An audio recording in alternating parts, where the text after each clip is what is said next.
carrega a bandeira da saúde, inclusa na Câmara dos Vereadores.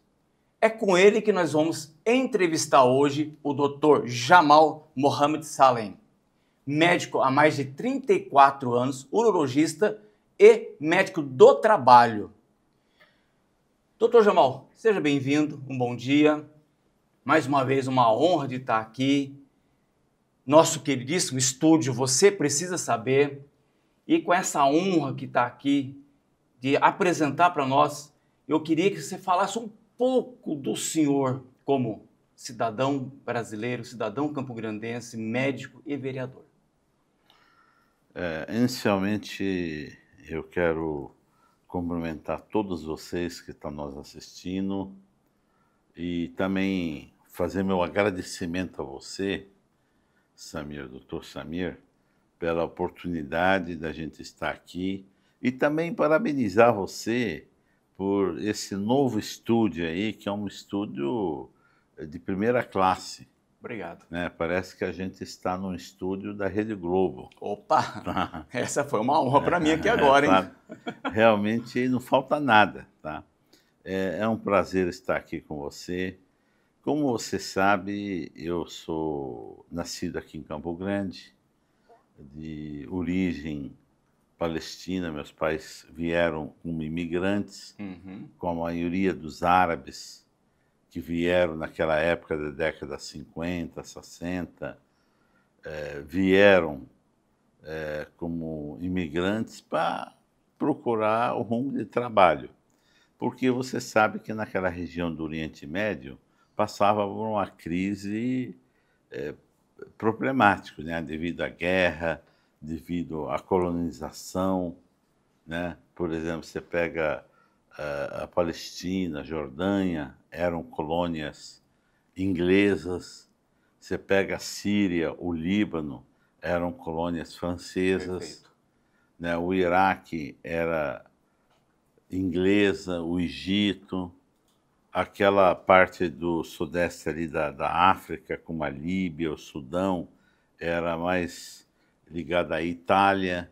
Então, todo aquele território ali estava dividido e estava numa situação muito difícil a vivência lá. E as pessoas, na primeira oportunidade que tiveram de ter a imigração, ele não pensou duas vezes, não. Falou, olha, eu vou viajar, eu vou buscar ganhar dinheiro para me alimentar minha família.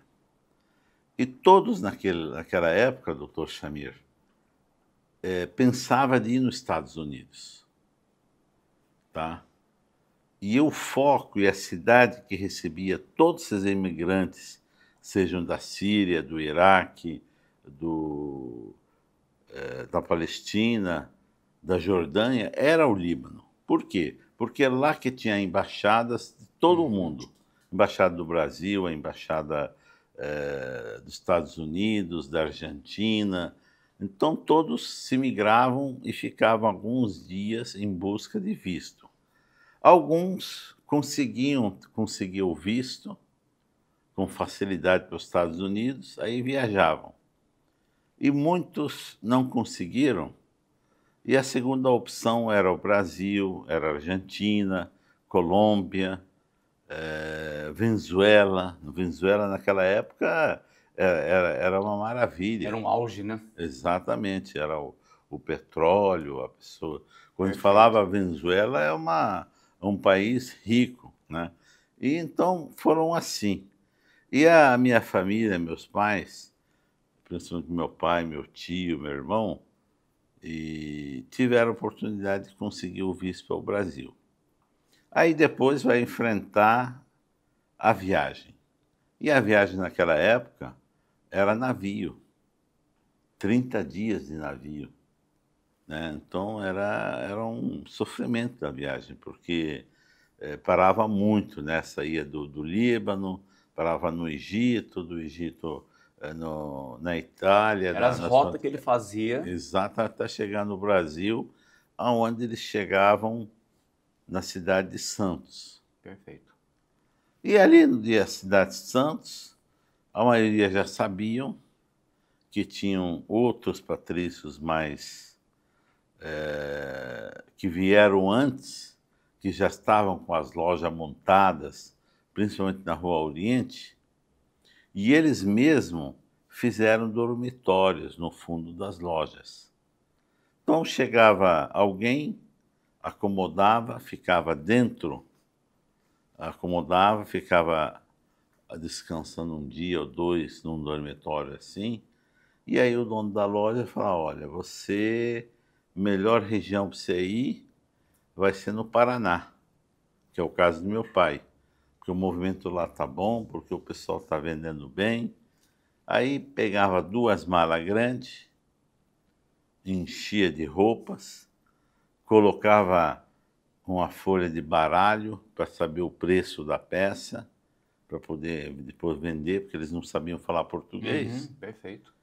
E levava na estação de trem, ó, Paraná. O que aconteceu com meu pai e muitos também. Aí ficava 2 semanas, conseguia vender tudo, voltava, né? Voltava e pagava a conta atrasada, porque não tinha dinheiro, era fiado, pagava a conta que devia, enchia as 2 malas.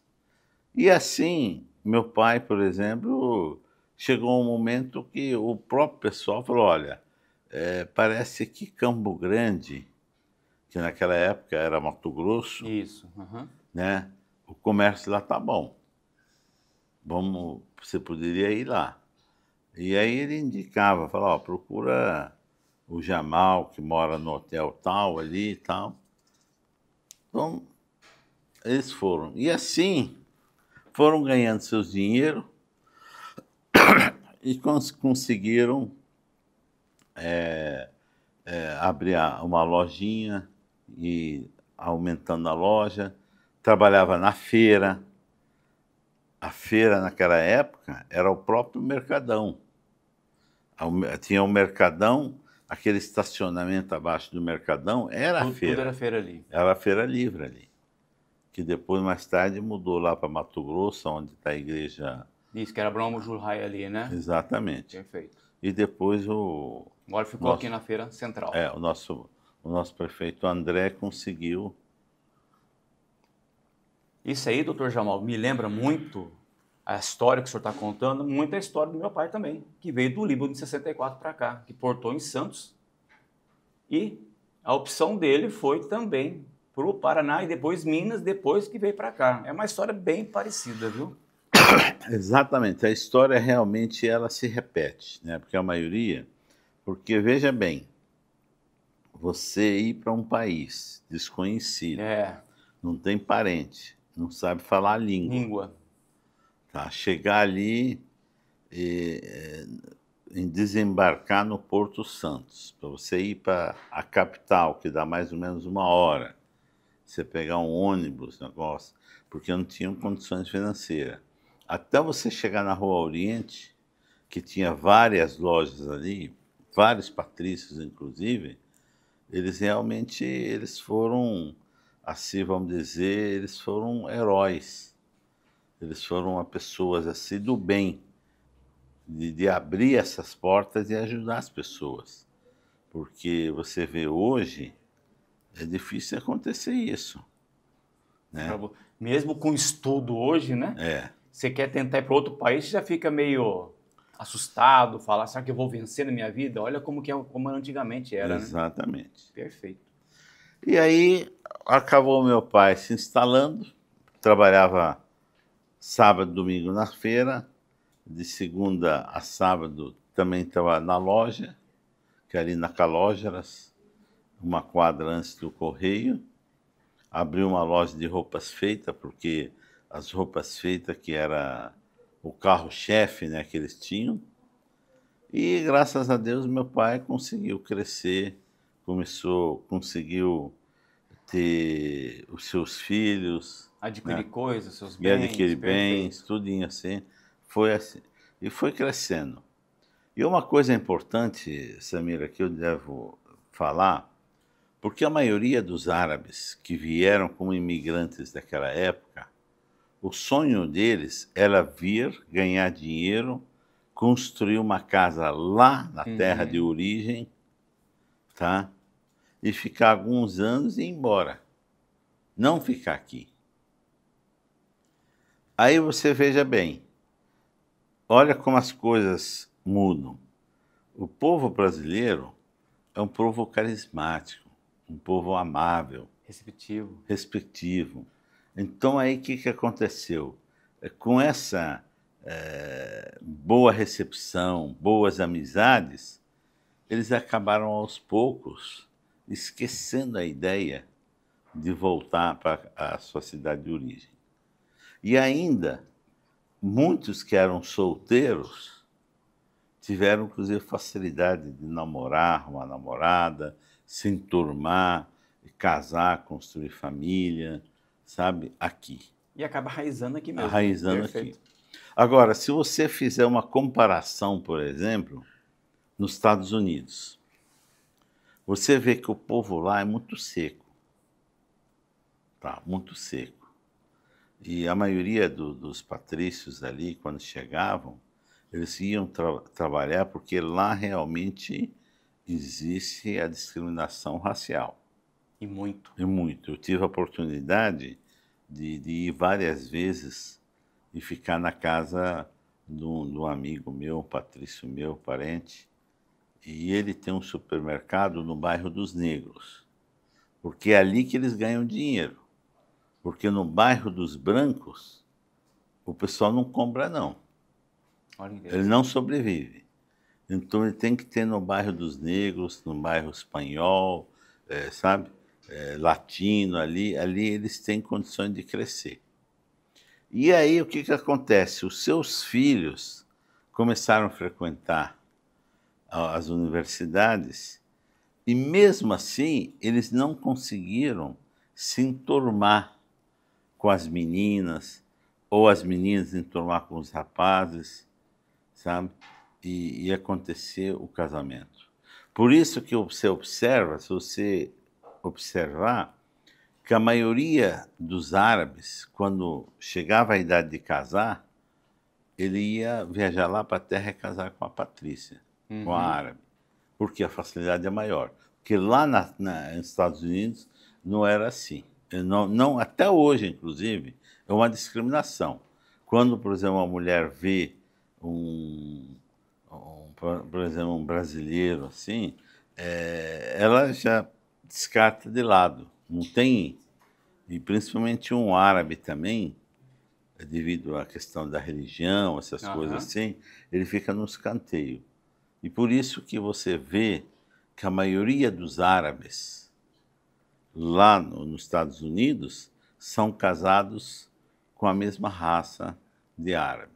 90% praticamente. Não casa com o próprio americano mesmo. Americano. Perfeito. Sabe? E uma curiosidade, doutor Jamal, e para você que está nos assistindo aí do outro lado da câmera, o Brasil, praticamente, é um dos países que mais tem colônia árabe no mundo. É verdade. São praticamente árabe em geral, libaneses, sírios, jordânios, árabe em geral. São 10 milhões de árabes aqui no Brasil. Tem mais do que o Líbano, que é 4 milhões de habitantes. Acredite se quiser. Então... Não, isso é uma realidade. Inclusive, o próprio Michel Temer, quando fez a visita ao Líbano, ele falou para o presidente, falou, olha, eu não sei se eu vou falar para você uma coisa, presidente do Líbano, né? Eu acho que quem é o presidente do Líbano sou eu, Michel Temer, porque a maioria dos brasileiros tem mais libaneses aqui no Brasil do que o próprio país. Então eu sou o presidente do Líbano. Com certeza, viu? Vamos lá, doutor Jamal. Agora eu queria que o senhor contasse essa trajetória do senhor como médico e vereador. Como concilia os dois? Olha, isso aí não é difícil a gente conciliar, desde que você tem um planejamento, você tem um objetivo, né? Se você saber dividir seus horários. Você sabe que nós, eu e você, que nós somos da área de saúde, nós não temos tempo assim de terminar, porque às vezes você está na sua área, o paciente te liga, você tem que dar um jeitinho de encaixar para atender, tá? E a mesma coisa na vereança. O vereador, ele tem obrigação de estar nas duas sessões semanais, que é terça e quinta, na parte da manhã, tá. Então isso aí ele não pode assumir outros compromissos Perfeito. fora desses horários. Fora desse horário, segunda, quarta e sexta, lógico, ele vai atender a Câmara dos Vereadores, atender os pedidos das pessoas. E quando você organiza e coloca uma assessoria preparada, tá? Eles atendem no seu lugar e fazem os encaminhamentos. Então, no meu caso, como eu tenho um trabalho social na medicina, e a gente dedica muito esse trabalho social, fazendo os mutirões de saúde, saúde do homem, a prevenção do câncer de próstata através do ultrassom, né, do PSA. Então eu dedico muito a essa área. E aí o que que acontece? Os casos de reivindicação política da nossa cidade, tenho 2, 3 pessoas mais ou menos no gabinete que cuidam disso. E eles vão cuidando. Quando ele não consegue resolver, ele já junta e fala: "Jamal, isso aí tá, não consegui". Então a gente marca uma audiência com o secretário Uhum. da pasta, marca uma audiência com a prefeita, tá? É para poder resolver, tentar achar uma solução para o problema, né. Perfeito. Então isso que eu tenho feito, tá. Agora, ultimamente, Samir, eu vou confessar para você uma coisa, que nós temos um problema muito sério na saúde pública da nossa cidade, tá. Você vê, a UPA, por exemplo, a UPA ela foi feita para receber o paciente e ficar ao máximo 24 horas. O paciente chega para uma consulta, seja, uma consulta simples ou complicada, então você atende, dá a receita e manda embora, encaminha para a unidade básica de saúde, ou unidade da família. Se ele tiver mais ou menos assim com uma crise, com dor, alguma coisa assim, cólica renal, aí você deixa ele em observação e você dá um soro, um medicamento, né. E às vezes, como a UPA também tem deficiência de exames complementares, né, a não ser exame de sangue, de urina, algumas UPAs têm o raio-x, você pode fazer. Se esse paciente passar de 24 horas, ele tem que ser internado numa unidade hospitalar, o que não acontece. Aí sobrecarrega. Aí sobrecarrega, aí a UPA vira um hospital.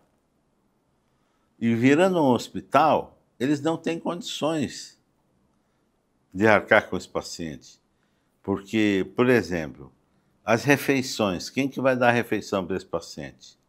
As famílias têm que trazer. É porque envolve praticamente vários fatores, né, doutor? Exatamente. Se, por exemplo, porque a UPA não está preparada para isso. Então, o nosso sistema, eu falo com maior tranquilidade para você que está nos assistindo, o que estragou a nossa urgência, emergência, é a abertura das UPAs. Porque eu conheço os dois lados. Trabalhei mais de 10 anos como plantonista do pronto-socorro. E trabalhei mais também de 10 anos nas UPAs. Então, doutor Samir, às vezes você recebe um paciente no pronto-socorro da Santa Casa onde trabalhava, cólica renal. Se atendia, deixava ele numa sala de observação ali, tomava soro, não melhorou, interna, aí já fica internado. E ali tem condições de oferecer todas as condições, tanto de exames complementares, como serviço de hotelaria, porque esse paciente, ele não pode ficar sem tomar café da manhã, nem almoço, nem Certo. janta. Ali na UPA, por exemplo, tem gente que passa fome. Ou às vezes o vizinho que sobra comida que vai passar para outro, isso é totalmente errado. Então, ali você resolveria. E aí, eu te afirmo com toda certeza, ali o médico, tá, estamos falando pelo SUS, tá? Não estamos Uhum. falando que o paciente vai pagar nada, pelo SUS. Aí o paciente ali era atendido, feita a cirurgia, seja endoscópica ou aberta, e aí o paciente recebia alta numa boa, com 2, 3 dias. Agora, por que eu falo as UPAs acabou com o sistema da urgência? Tá? Porque a UPA, na verdade, deveria ser um ambulatório e não um Isso. local de internação. Uma coisa mais rápida. Mais rápida para atender. Não resolveu, pronto-socorro. E o pior, até pouco tempo atrás, os pronto-socorro era a porta aberta. O que é a porta aberta? Por exemplo, eu estou no meu consultório, recebo um paciente com a crise renal, que o paciente precisa de uma internação de urgência. Aí o paciente fala, ó, doutor, meu convênio só dá direito à consulta, eu não tenho condições de pagar a internação. Aí eu já fazia no meu receituário, solicito avaliar e internar o paciente tal com cólica renal ao pronto-socorro da Santa Casa. Ele chegava com aquele papel, era atendido pelo médico, internado e feito todos os procedimentos. Todos os procedimentos, perfeito. Agora eles fecharam essa porta de entrada. Não, o paciente tem que ir na UPA. Aí chega na UPA, aí põe ele no soro, fica ali 4, 5, 10 dias esperando. E olha lá, ou ele melhora, ou ele acaba melhorando, essa pedra cai sozinha, pelo tanto soro que ele tomou, ele vai embora para casa. Tá? Ou acaba arrumando uma vaga para ele, mas isso depois de uns 10 dias.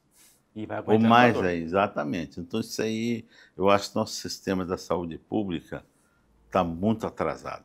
Eu posso te afirmar com a experiência que eu já tenho, porque eu me formei em 85. Vou fazer agora 40 anos, mas com a residência e tal, a gente tem 35 anos de atuação, mas desde que me formei... Contando já com a residência? Exatamente. E quando, por exemplo, eu era acadêmico de medicina, no 5º ano e 6º a gente fazia estágio obrigatório dentro da Santa Casa, à noite.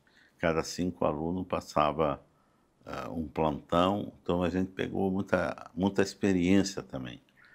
Então, o que eu posso te afirmar, se continuar do jeito que está, fica difícil. E eu faço a medição dessa situação através do meu WhatsApp. Porque meu WhatsApp é um número popular, todos têm. Tá? Eu tenho mais de 28 mil contatos. Então, às vezes, o paciente tem uns que mandam assim, doutor, a minha mãe está internada faz 5 dias com AVC, pelo amor de Deus, me ajuda. Sabe? Aí você fica até com dó, falar o que eu posso fazer. Aí eu falo, olha, eu vou tentar ver com algum amigo meu se tu consegue, mas o certo é ir na Defensoria Pública. Perfeito. Tá? Levar o laudo e brigar lá judicialmente para poder arrumar vaga. Então, por isso que a CESAL, a Secretaria Municipal de Saúde, e a própria prefeita, ela sabe disso, porque eu falei muitas vezes com ela, dei vários conselhos para ela, porque ela tem que resolver. Porque hoje, Samir, às vezes a gente está fugindo do tema, mas uma coisa é importante. Mas hoje, por exemplo, o que dá na UPA? Agora, nesse momento, se você ligar para saber nessas 10 UPAs que tem, deve ter 1 ou 2 pacientes com crise de vesícula. Se não for mais, né? Se não for mais. Tá? E esses coitados, o que acontece? Chegam lá, tomam medicamento, ou ele fica 1 dia ou 2, aí melhora a dor, aí manda ele para onde? Para um ambulatório. Ou a unidade de saúde da família. Aí o médico prescreve um medicamento e coloca ele na lista de espera para cirurgia eletiva. E a fila deve estar mais de 2 mil. Nossa, e essa fila não anda. E até esperar chegar a cirurgia. Exatamente. E o que poderia mudar nisso aí, doutor Jamal? O senhor como vereador agora. Olha, Samir, eu tenho esse plano tudo na minha cabeça, tá? Eu fui ex-secretário municipal de saúde, a gente errou, acertou e também aprendi muita coisa. Primeiro, tem que ter o diálogo com os hospitais, que não tem, tá?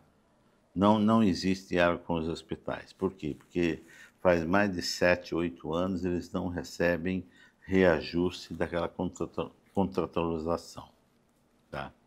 Porque os hospitais, tomando consciência da coisa, com certeza eles vão abrir mais leitos, com toda certeza. Segundo, começar a fazer mutirões de cirurgias eletivas, tá? Que a fila é grande.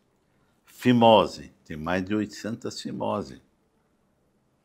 Tá? São Julião, por exemplo, colocou à disposição.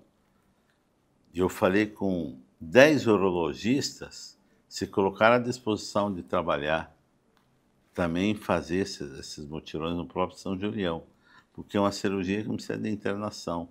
Cada colega pode fazer umas 8, 10, tá? Se eu fizer uns 2 ou 3, são 30 por dia. Rapidinho se resolve. Cirurgia de hérnia, também é outra fila. Tem que fazer os mutirões.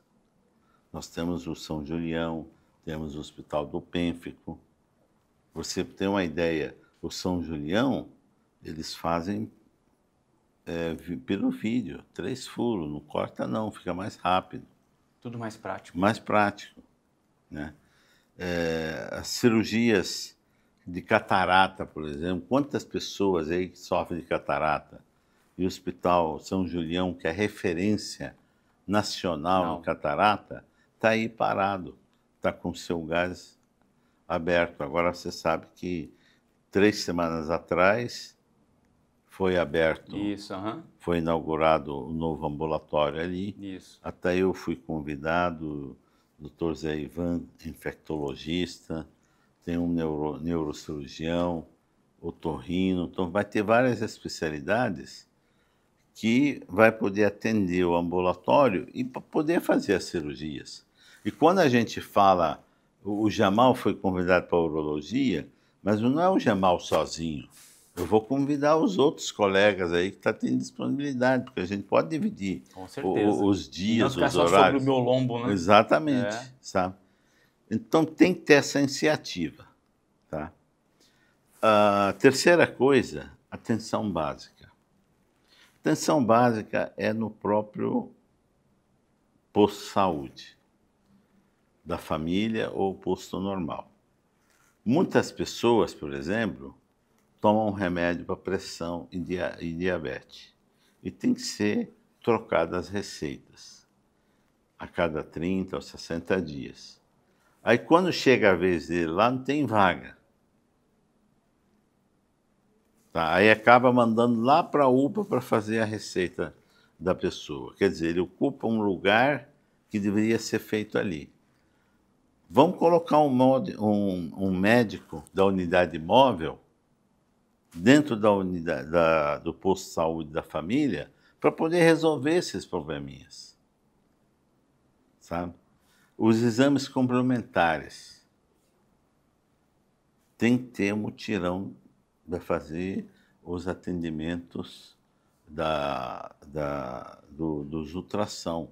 Hoje nós temos aí no 100, eu tenho experiência porque eu estava acompanhando de perto, tem mais de 800 ultrassom da bolsa escrotal. Meu Deus. Que dá para fazer um mutirão aí, uma semana você zerar a fila. Lógico, você nunca vai zerar a fila de nenhuma especialidade, Com certeza, óbvio. porque as problemas vai surgindo. Isso. Mas você consegue Pelo menos melhorar, isso. melhorar e a coisa Diminuindo a quantidade de... sabe? certo. Uhum. A mesma coisa as especialidades médicas também. Tem que começar a colocar mais especialistas, dar um incentivo.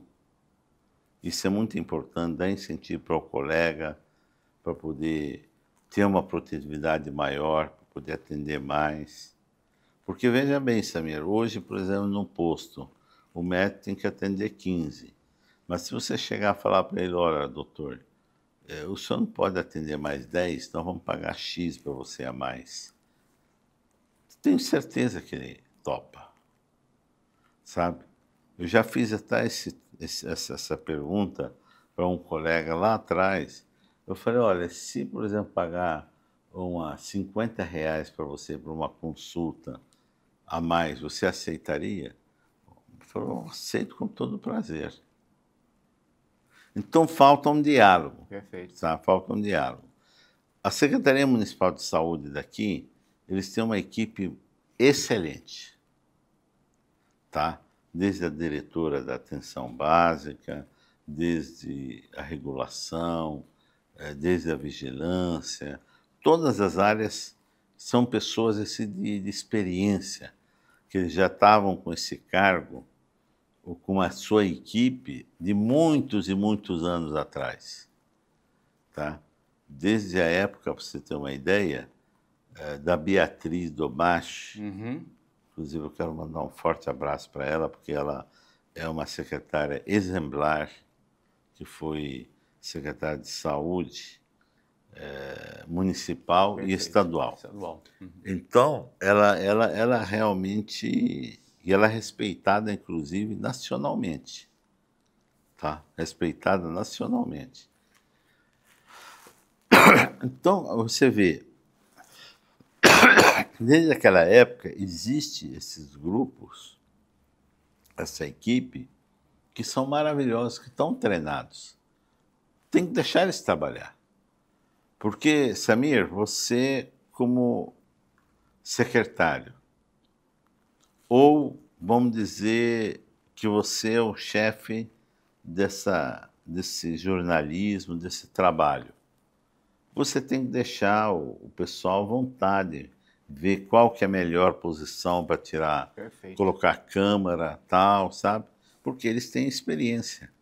Não adianta você falar, não, você tem que colocar a câmera assim. Mas não eles ficar sabem. Só sobre sua responsabilidade. Exatamente. Então, isso que está faltando. Você vê, deixar de faltar medicamento é um absurdo. Tipo de pirona, remédio para pressão, medicamento para pressão. Porque, Samir, às vezes a gente fala assim, eu tenho para pagar o Uber, você tem, graças a Deus, eles têm. Mas tem aquele coitado que ele não tem nada para pagar. E se ele não conseguir o remédio, ele vai ficar sem tomar.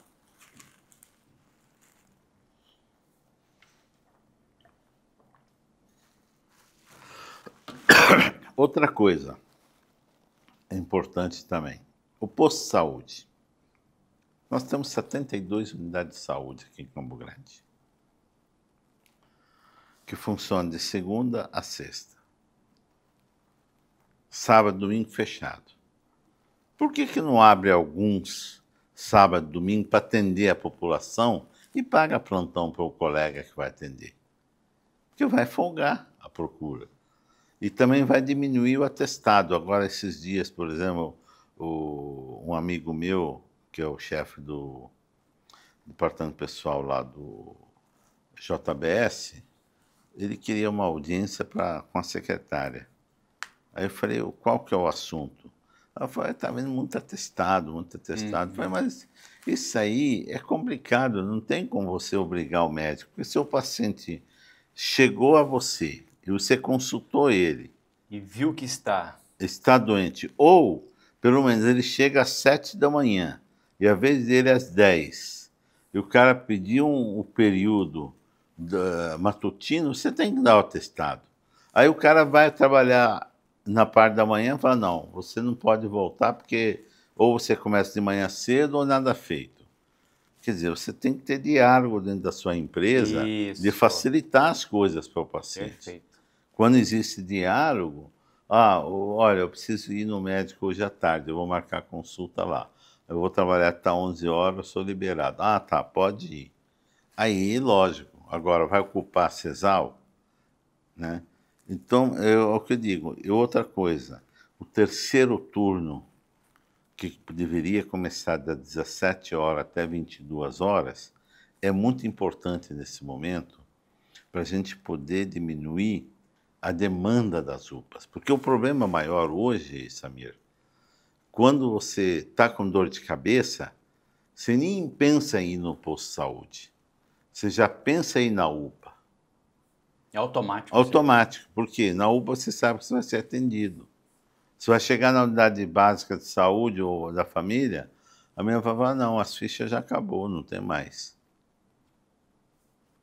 Você entendeu? Então o cara já vai para a UPA. Agora, se você colocar um médico móvel ali para poder trocar receita, dar um remedinho, pedir um exame, fazer alguma coisa, sabe?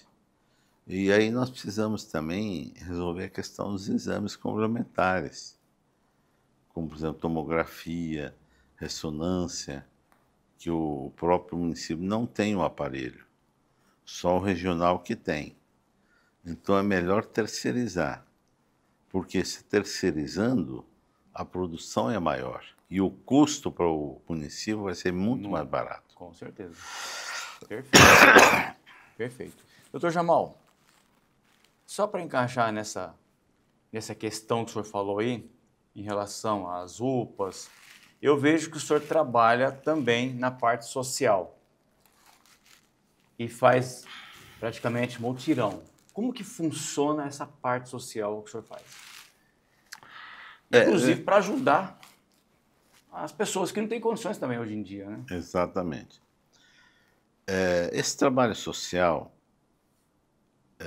lá atrás, quando me formei como médico, na década de 88, 89, eu fazia junto com outros amigos meus, que inclusive eram da igreja adventista, que me convidaram. E a gente ia quase todo sábado fazer atendimento lá no Parque do Sol. Lá no Parque do Sol não tinha nem asfalto.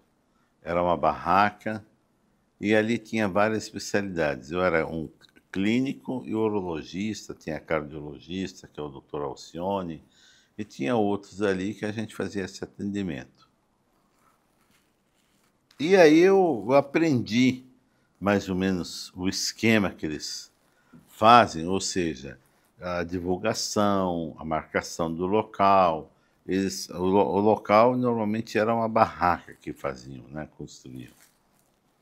Aí, de repente, eu comecei a conhecer algumas presidentes da associação.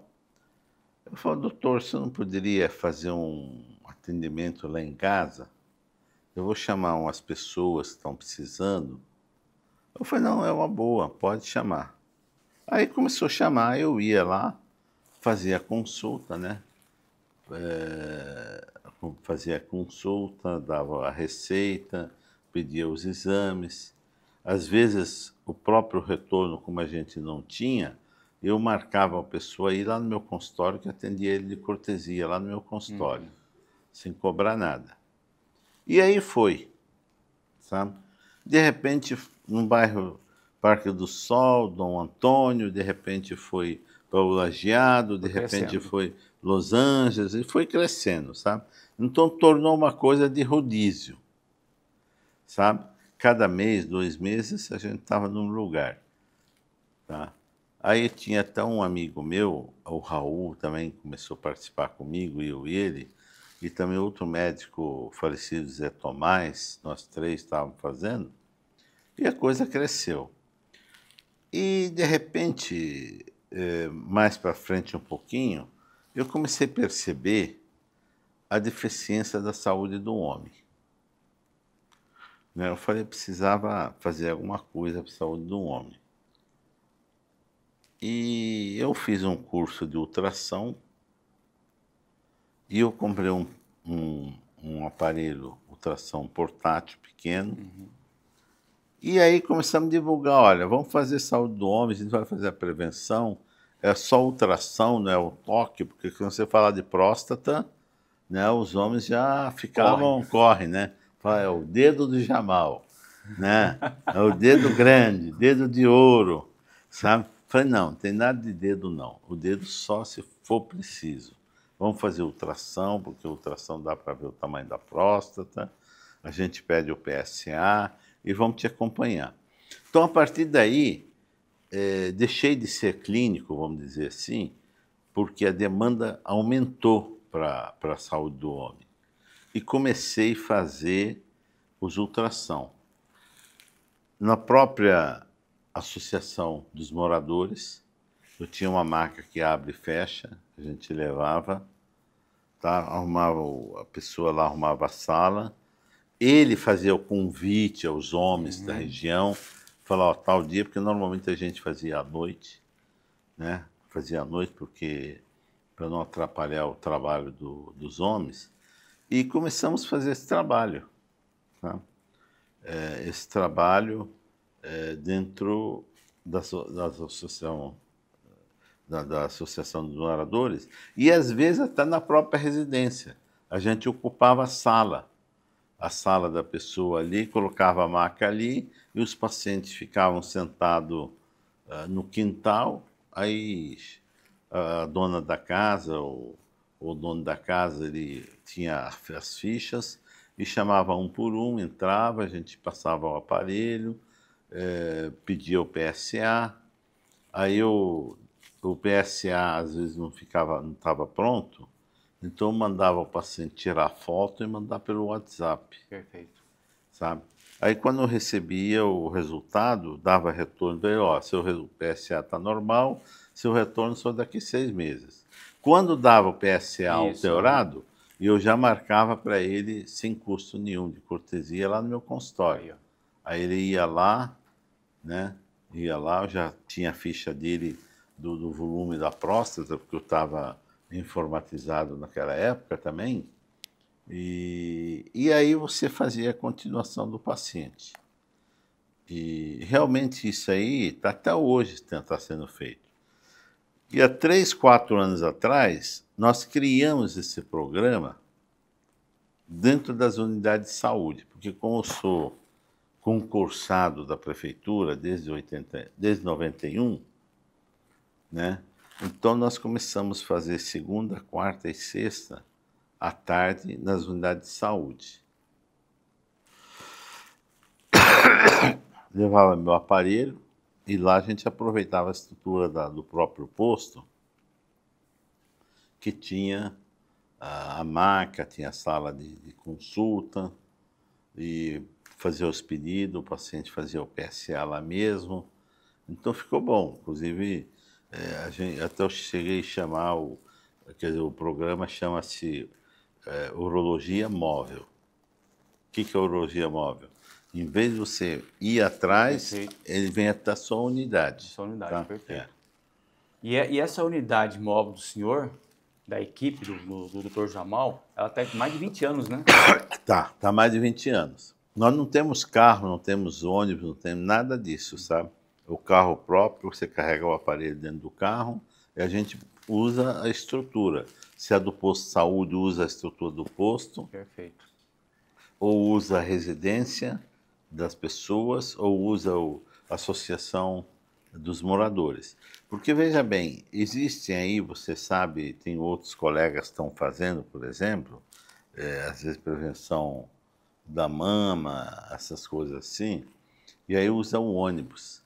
Mas é um pouco complicado, porque você precisa ter uma estrutura financeira. E como é um trabalho gratuito, não recebe nada por isso, então quanto menos você ter gasto, é melhor. Com certeza, lógico. E esse pessoal não, tem um ônibus, tem gasolina, tem que levar o pessoal, e aí eles não têm gerador, tem que ligar na hora, e mesmo assim o ar-condicionado lá dentro do ônibus não fica bom. E aí eu acho que é errado. Eu, na minha opinião, acho que não precisava disso, porque você tem um posto de saúde que tem várias. E é um simples gesto, né? Exatamente. Pegar seu carro, vai num tal lugar e indicar. Perfeito. Porque tem uma sala de espera grande. E normalmente eu inicio o meu trabalho dando uma palestra, tá? Dando uma palestra explicando o que é a próstata, isso. E ao mesmo tempo, Samir, você acaba também acompanhando e vendo outras coisas também, sabe? outras coisas, Que vai envolver outras especialidades também. lógico, isso. Né? É uma equipe, né, praticamente. Perfeito. Doutor Jamal, nós estamos falando aqui sobre a sua parte social que o senhor faz, perfeito? E nós sabemos que a parte da saúde feminina, ela predomina mais do que o masculino.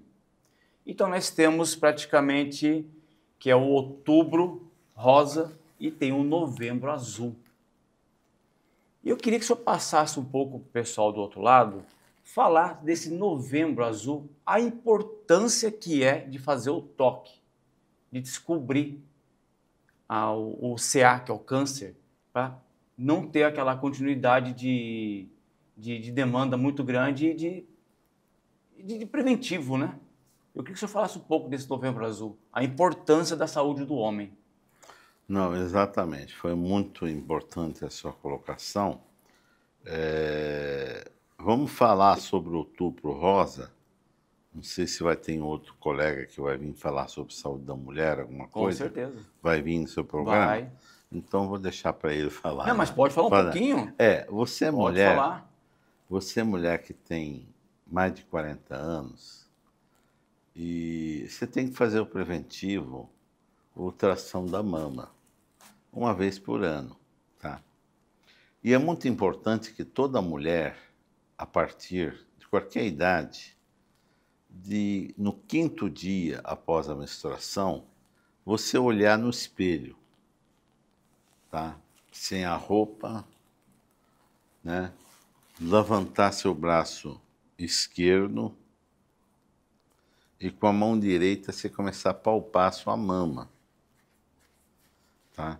Devagarzinho, ao lado de tudo assim, isso é muito importante. Se você sentir um carocinho, alguma coisa, não é para assustar, mas deve procurar um médico para verificada. E a mesma coisa você faz do outro lado, você põe o braço na mão, a mão esquerda, e com a mão esquerda você começa a palpar a sua mama. E é muito importante quando você está olhando para o espelho, porque é visível, porque com esse movimento a mama já estica um pouco, então você fica sabendo como que está, se tem algum volume, a coloração também é muito importante. Isso é um exame mensal que você tem que fazer. Tá? Não é uma vez por ano, não. É mensal. E uma vez por ano, ou dependendo da recomendação médica, fazer cada 6 meses. Porque, infelizmente, hoje, o câncer de mama, ele está aí. Existe em quantidade grande e a falta de prevenção.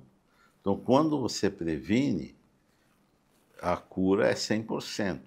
Porque a palavra câncer é uma palavra muito assustadora, né? A palavra, quando você fala câncer, a pessoa acha que a minha morte já chegou. Acabou minha vida. Acabou minha vida. Mas não é bem isso. O câncer tem cura. Tá? Desde que você procure no início... Bem precoce, exatamente, e tenta Por isso que resolver. existe o preventivo, né, doutor? Exatamente. Então, a saúde do homem é muito importante, a saúde da mulher é muito importante por causa disso. E, além disso, também fazer o preventivo, tá? A cada 6 meses. Porque, mas eu tirei o útero. Não importa, você tirou o útero, mas tem que continuar fazendo, porque tem o colo, né? Tem a parte vaginal, e também essas infecções, essas candidias, essas coisas assim, ela pode afetar e causar problema sério, né? E quando você acorda, você já está com um tumor, né? E então por isso que é importante. Agora, voltando para o mês de novembro, o mês de novembro foi criado para relembrar todos os homens, para quem não fez durante o ano, porque o ideal, você homem que tem mais de 40 anos, no mês do seu aniversário, para você não esquecer, se você faz aniversário, por exemplo, em agosto, esse mês, então você deve consultar 4 especialistas, mesmo que você não estiver sentindo nada. O cardiologista, que vai verificar o colesterol, o triglicérides, ver a parte do coração, ver como que está, se tem artéria coronariana, alguma coisa assim, ou alguma obstrução, Samir, sabe? Isso é importante. E o segundo, oftalmologista, porque a partir dos 40 anos a gente começa a perder a visão de perto.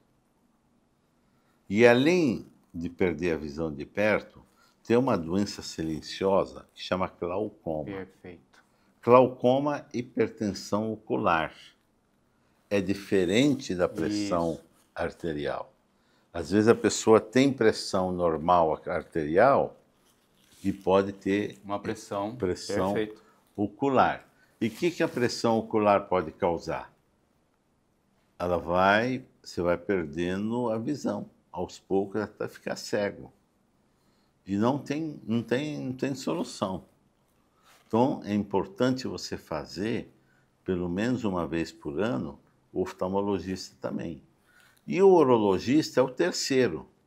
Por que o urologista? Fazer a prevenção da próstata. Ah, eu vou fazer, eu estou com medo do dedo, não sei o quê, tal. Esquece o dedo. A sua vida é mais importante. E hoje nós temos exames que dá para substituir o dedo ou deixar o dedo para depois, porque fazemos ultrassom, fazemos o PSA, tá? Você sabe, Samir, é uma coisa curiosa. Às vezes o paciente chega a primeira vez assim e fala, doutor, eu quero fazer o exame da próstata, mas eu não quero o dedo, não. Fala, não tem problema, você não vai fazer dedo, não. Porque você tem que conquistar o paciente psicologicamente. Aí você pede ultrassom, pede o PSA, e todo mundo hoje sabe o valor normal do PSA. E normalmente o paciente, antes de voltar para o retorno, ele já abre o resultado. É. Aí ele vê lá 5, já entra assustado. Automaticamente ele vai pedir isso, né? Exatamente. Mas, Ele doutor, chega e fala, doutor, mudei de ideia. olha, tá alto. Olha, eu tinha um preconceito antes, pelo amor de Deus, eu não quero ter câncer. Com Você certeza. pode A saúde é o fazer, crucial, você faz o que você quiser. Aí você manda ele deitar na maca, né? Manda ele tirar a roupa e você vai fazer o toque, ele aceita na maior Com tranquilidade. certeza. É saúde, né? Sabe? Aí quando você observa, faz e tal. Por que o toque? Porque o toque, quando você sente a próstata mole, é normal. Quando você sente que a próstata está um pouquinho dura, pode ser uma infecção ou início de um câncer. Aí o paciente aceita na maior tranquilidade. Fica a dica aí, viu, pessoal? Tá? Então, você não precisa se preocupar. Vai lá, faz a sua consulta com o seu médico, deixa ele pedir. Agora, se o PSA, que é o primeiro alerta, está aumentado, você sabe que o toque não vai tirar seu machismo e nem vai fazer você mudar de sexo, tá? O toque é coisa, é um exame normal. E o quarto especialista que você tem que procurar anualmente é o dentista. Por quê? Porque tem algumas irritações na gengiva, alguma afta, alguma coisa assim, que a pessoa acha que é uma coisa, não é nada. E vai ver lá que é um câncer bucal. Perfeito. E aí você faz quanto mais cedo você procurar, você faz o tratamento. Então, para repetir, cardiologista, oftalmologista, urologista e o dentista. Tá? Então, Novembro Azul exatamente foi um programa que o nosso presidente Lula implantou lá no primeiro mandato, porque as pesquisas que foram apresentadas a ele mostravam que a sobrevida dos homens era muito menor do que a vida das mulheres, tá? E isso aí preocupou e, segundo os seus assessoria, acharam que nós temos que criar algum programa. E um dos programas que foi feito na época é a criação das unidades de saúde do homem nas capitais. Perfeito. E eu, naquela época, eu era vereador, e eu conversando com o ex-deputado federal Mandetta, que era ex-secretário de saúde, falou: Jamal, está tendo essa portaria e eu quero que você faça o projeto de lei lá na Câmara. Aí eu fiz o projeto da Câmara, foi aprovado, e com o apoio do Mandetta e do Nelsinho Trade, que era o prefeito, nós construímos a primeira unidade da saúde do homem aqui em Campo Grande. E foi a primeira do Brasil. Então, aquela unidade de saúde do homem que fica lá no Coronel Antonino, foi da minha autoria com o vereador, tá? E, inclusive, trabalhei muitos anos ali fazendo atendimento, a prevenção. Lá você sabe que faz a prevenção da próstata, faz fimose, faz vasectomia, faz ultrassom. Quer dizer, é uma unidade bem completa que está voltada para essa finalidade. Perfeito. Tá? Então fica a dica aí para vocês, tá? Tá aí. Doutor Jamal, antes de encerrar, eu queria que o senhor falasse um pouco sobre a cidade de Campo Grande, que está chegando agora aí, dia 26 de agosto, 126 anos. Falar um pouquinho dessa universidade, da nossa capital. O que representa Campo Grande para o senhor como vereador? A cidade de Campo Grande é uma cidade linda, maravilhosa. Vejo todas as pessoas que vêm para cá não querem sair. Como diz, é uma cidade, é uma capital, mas parece também uma cidade do interior. Tá? Se junta tudo junto. Você vê as facilidades da moradia, a facilidade de você se deslocar, né? Você pega, por exemplo, a cidade de São Paulo, você vê que cidade de São Paulo, por exemplo, você sai de manhã cedo, você volta só à noite. Aqui já é diferente, você pode sair de manhã, almoçar em casa, tá? E depois sair para o trabalho. Tem várias pessoas até tiram um cochilo para descansar um pouco. E uma cidade moderna, né? Uma cidade moderna, ruas largas, nós temos vários centros turísticos. O último, que é o Aquário, que foi criado pelo nosso ex-governador André Putinelli, né? E foi inaugurado pelo governador Reinaldo Azambuja, junto com o André Putinelli, que é um exemplo, né, de cartão postal para o Brasil. Agora, por exemplo, estou vendo, por exemplo, uma reforma do aeroporto, que vai ser um aeroporto maior. Parece que vai ter aquela escadinha. Isso, vai ter um andar, que eu fiquei sabendo. Perfeito. Então, Campo Grande é realmente uma cidade morena, mas uma cidade linda, maravilhosa, acolhedora. E posso te afirmar uma coisa, Samir. Eu fui médico do trabalho no Extra Hipermercado por quase 12 anos, mais ou menos. E tive a oportunidade de conhecer, nesse período, uns 5 diretores da loja. Quando terminava o mandato de um que tinha que mudar ou ser promovido, ele pedia as contas e não queria sair de Campo Grande. Morar aqui. Ficar aqui. Aí ele arrumava outros negócios tal, e ficou por aqui. O segundo foi a mesma coisa, o terceiro a mesma coisa. Isso é um exemplo que eu tive a oportunidade de conhecer de perto. Então você imagina como Campo Grande é linda. Com certeza. Tá? Com suas ruas largas e cidade de oportunidades. Tá? Tem muitas oportunidades de trabalho, né? Tem muitas oportunidades, só basta você querer e ter vontade. Ir atrás, né? correr. Ir atrás, Com porque certeza. as coisas não caem do céu, você tem que ir atrás. Então, eu quero, inclusive, nós, como cambograndense, né, parabenizar a nossa cidade, que vai ser dia 26 agora, vai ser o aniversário da cidade. Perfeito. Você nasceu aqui em Campo Grande, né? Sou. Então nós somos de Campo Sou Grande. mato-grossense, mas na época antes da divisão, mas eu me considero sul-mato-grossense, com certeza. Lógico, Campo Grande.